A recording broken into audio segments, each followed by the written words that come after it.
Assalomu alaykum. Ijtimoiy tarmoq kuzatuvchilari. Bo'ston tumanidagi ishimizda mana qolgan ishga qor yog'ibdi degani shu bo'lsa kerak.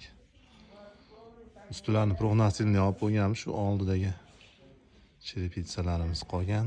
Tepasiga tarnov qo'yamiz. E'tibor beringlar, mana o'choqlar ham mangal. Nihoyatda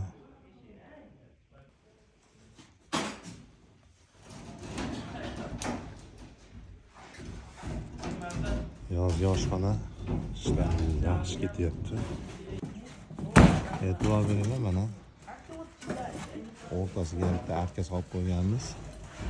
Bitta burchak tashkil qilib, e'tibor beringlar. Lestnitsadan kelganda ham mana burchagi strapilda burchagi ochilib turmaydi. Shunday bo'lib, mana mo'jazgina chiroyli yozgi oshxona. Bu kichkinagina katonxona bo'ldi. Bizni kuzatishda davom eting. Shuni ham bitishini qo'yib boraman. Ishlarimiz yoqayotgan bo'lsa bitta like bosib qo'ying.